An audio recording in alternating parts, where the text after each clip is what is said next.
global warming policies. Gallup reported that in the late 1990s to 2000, as much as 70% of the public said the environment should take priority over the economy. That number has dropped to just 49% this year. And of course, I wouldn't word it that way. Only a free market is able to protect the environment. The worst environmental disasters are in totalitarian nations where people are so poor they can only think about survival. And that's exactly the point. Green policies have been progressively turning our nation into a third world dictatorship. But isn't it amazing that the people are turning on the Greens in spite of the fact the news media reports next to nothing from our side? How is it possible that people aren't staying brainwashed? Because people pay no attention or understand policy statements. But in the end, it doesn't matter what the policy is, it matters what the policy does. I've been saying for decades that once people begin to experience the effects of such damaging policies in their personal lives, they will come to our side. The opposition's success is its own downfall. $4 plus per gallon of gas is the tip of the iceberg of what is to come. People are beginning to understand that, and they are willing to listen to solutions to ease their pain. Consequently, we have never had a better opportunity to get Congress to allow the drilling of American oil for Americans. Daily, the demand is growing for Congress to take action. ANWR is a term heard more and more. Now is the time for us to unite and strike because we can make it happen. And there's more good news. June was a very good month for us. The Supreme Court ruled that individual Americans have a right to own guns.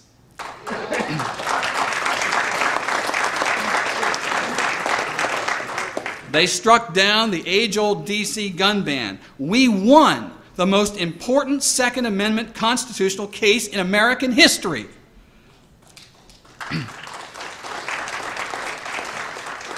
And the other side is beside themselves. The Washington, D.C. news media reported the court's ruling like a disaster was about to come down on the poor folks in D.C.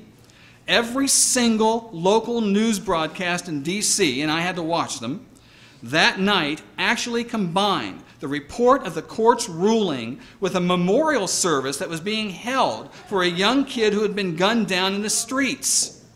Every single newscast did that. And of course, gunning those children down in the streets is a common occurrence in D.C. The obvious message was that the D.C. residents could now expect more of these killings now that guns were legal. No wonder they were so distraught. They need gun bans in order to impose global governance. But we won. And that's not all the good news from the Supreme Court. You may remember that in 2005, the UN Criminal Court ruled that the state of Texas must reopen the case of a Mexican death row inmate. The reason was that the death penalty awarded in the case violated the 1963 Vienna Convention, which said he should have had counsel from his home country. Never mind that he confessed to the crime. Incredibly, the Bush administration stepped in, basically acting as an agent for the UN court. President Bush actually issued a memorandum to Attorney General Alberto Gonzales ordering the Texas court to reopen the case. But in a 6-3 decision, the U.S. Supreme Court said President Bush lacked the legal authority to tell the Texas court how to act.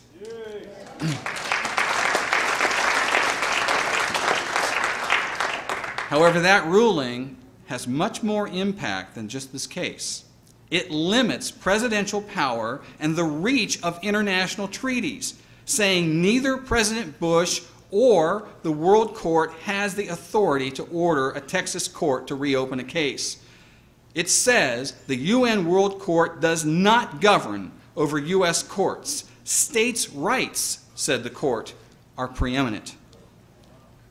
Now, The doom and gloom crowd have written volumes about how the court has abandoned the Constitution in favor of international agreements and foreign laws, and that certainly has happened. The globalists need the Supreme Court to be a lackey to their agenda in order to impose global governance. But here are two cases where the Constitution was upheld. Those are victories for our side. And in that same spirit, in June of 2008, the legislature of Oklahoma passed a joint resolution claiming its state sovereignty under the 10th Amendment to the Constitution, outlining its powers and serving notice to the federal government to back off from overreaching its constitutionally delegated powers.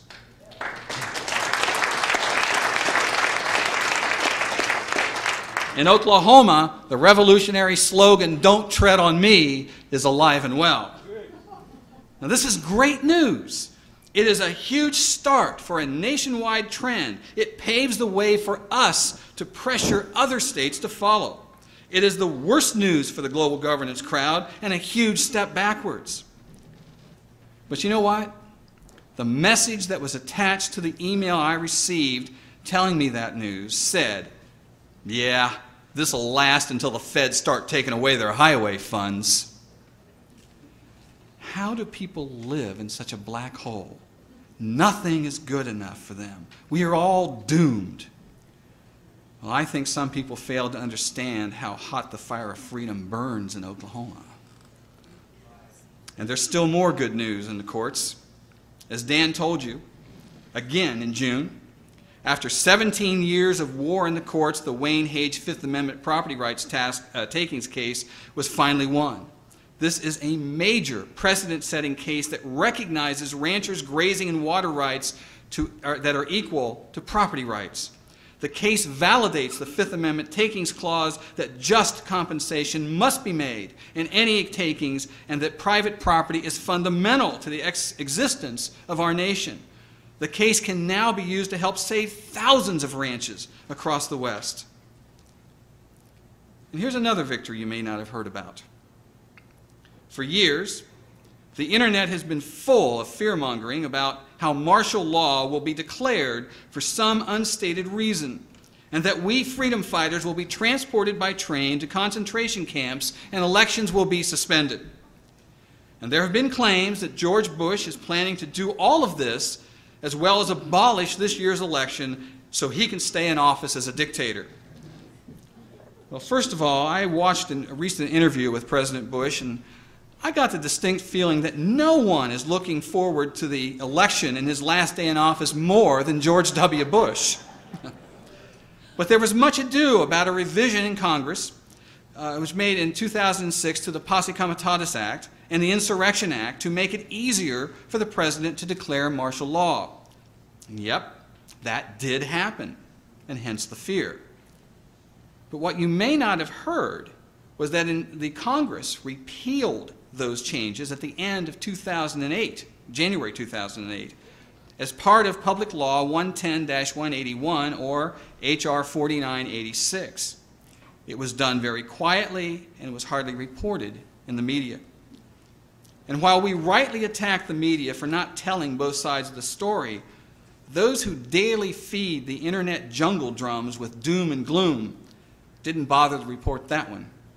Perhaps because it didn't supply the accepted premise that nothing good is happening. And here's a small but important victory concerning protecting English as our national language. In March of this year, the Senate voted 54 to 44 to pass the Alexander Amendment. That amendment recommends removing $670,000 from the Employment Opportunity Commission budget, money that agency planned to spend filing lawsuits against employers that have English-only rules for all their employees. Instead, the Senate recommended that the money be used to teach English. As I said, it's a small item, but it's significant. In another development on the English First front, Lou Dobbs just conducted a poll in which 94% of respondents